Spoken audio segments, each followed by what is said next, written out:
So, about time we get another video out. What do you think of that music? I like it. Jen likes it. Maybe Jen likes it a little more than I do. But we've been watching Survivor a little bit lately. And I never saw that show before. So maybe we got that whole tiki music theme going on. Plus, I mean, we do live on an island. So this part of the trip shows that this is when we departed Munising, left that big fancy KOA campground, started heading our way west towards Duluth, and just came across a beautiful beach. I mean, just picturesque as could be. Cool part is, Jen and Morgan have never seen that part of the Great Lakes before. Just beautiful, and it couldn't have been better. It's like California, only without all the people. So we decided to pull over. It was about breakfast time because we got a pretty early start that day. And while Jen decided to cook us a knockout breakfast in the camper, so after that beautiful breakfast and shooting a little bit of footage, it was time to head west. You could see the weather was beautiful. And it stayed that way across most of Wisconsin. But as we got closer to Duluth, the weather deteriorated a little bit and started raining. And it started raining at the perfect time. Because it was one of those deals where it's like, do I need to pull over because the windshield's getting kind of messy? And then there you go. Rain, clean windshield. But you'll see that Jen shot some video from the backup camera. It was really cool. The way the bus throws those contrails off the back, just to see how the aerodynamics of basically a brick works going through there. It really looked cool.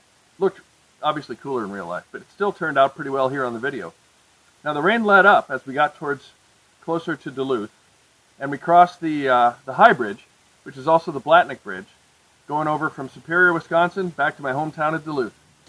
Now one thing that had us a little bit, on edge were those clouds, because you know how when the clouds turn really dark and then you get a little bit of green in there, next thing you know, that thing you got to worry about there in the Midwest, hail.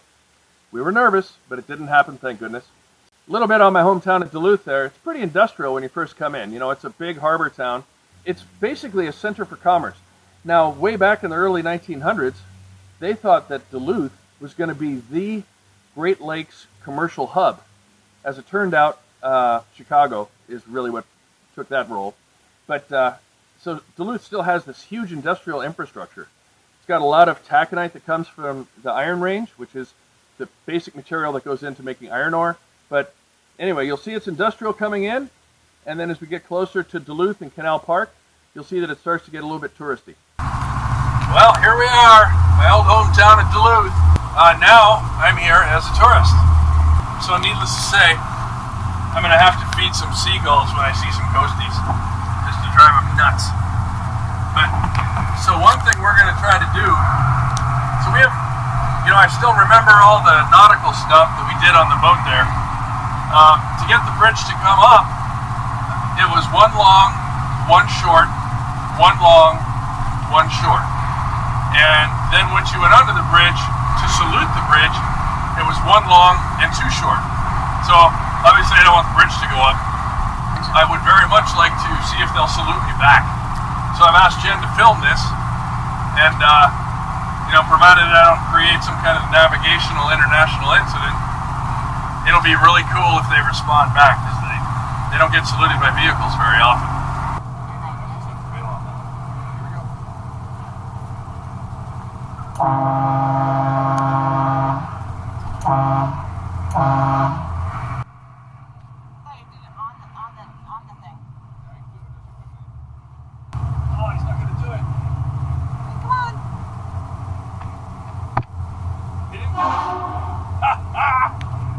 So, the weather cleared up as we were coming across the bridge, and things couldn't have worked out better.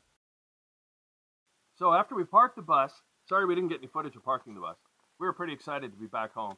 We actually stayed at Lakehead Boat Basin, which is right next to my old Coast Guard station. So that was cool. We decided to walk back across the area lift bridge and head over to one of our old stomping grounds, Grandma's Restaurant.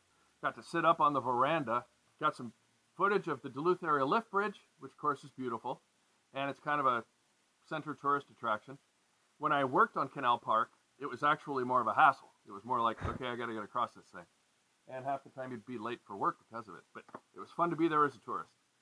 So the next day, our buddy Tony actually rode his motorcycle out to see us. Unfortunately, we didn't get to interview Tony, but got a pretty cool picture of that beautiful BMW bike that he's got. So after that, I got a little bit of aerial footage of that. It's more of a marina than a campground, but it's a great place to stop. We'll actually put a link below because it's a great spot to stay, and they don't advertise a whole lot, but it's got everything you need, and the location couldn't be better. Decided to shoot a little bit of footage there because what's more beautiful than a marina? And believe it or not, even though it's paved, which is totally cool, they actually have full hookups and Wi-Fi. The Wi-Fi wasn't working so well when we were there, but fantastic place to stay. Can't say enough about it.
So once we got to the beach, decided obviously we had to shoot some footage because, again, beautiful beach day. This is the same beach that I used to swim in when I was Morgan's age. And now Morgan and Jen are in there swimming while I'm shooting some video. It was absolutely just cool blast from the past.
So that's your hairdo. Check this out. Oh. David Hasselhoff, eat your heart out. After I got done shooting some footage, had to jump in with the family. You'll see where I shook my hair dry. Tell me what you think. Do you prefer that hairdo or this one? After that, we decided to work our way back to the bus because we had yet another good friend coming to visit. This one from all the way down in the Twin Cities. And yes, you know, that's the Twin Cities that you see in the news that, I don't know, it's like he was leaving a war zone to come visit us up in Duluth. So our friends Greg and Jill came up. What dedication. They both worked full days, then drove like 3 hours up to come visit us. We had to go to one of the best places for us to go in Duluth, the Portland Malt Shop. Cool story about Portland Malt Shop. My uncle, actually my great uncle, used to work there back when the Portland Malt Shop was the Portland gas station. It used to be a gas station for Model Ts and that sort of thing a gazillion years ago. Who would have known one of the most successful businesses you can have in what they call the air-conditioned city, where it seldom gets above 70 degrees? Malts. Absolutely the best malt you could ever have. Did you just order a $5 shake? Mm-hmm. I gotta know what a $5 shake tastes like. So they were doing some rebuilding when we were on the boardwalk. Turns out they had a pretty vicious storm back in November last year. Tore the boardwalk up in Duluth. And so they were in the, you know, it's under construction. Weren't able to get any real good footage down there. But I got to tell you, it was just so neat being back home. We got to see Fitkers. So now Canal Park is full tourist, but that doesn't mean don't go there. It's still cool. But one last thing. Don't feed the seagulls.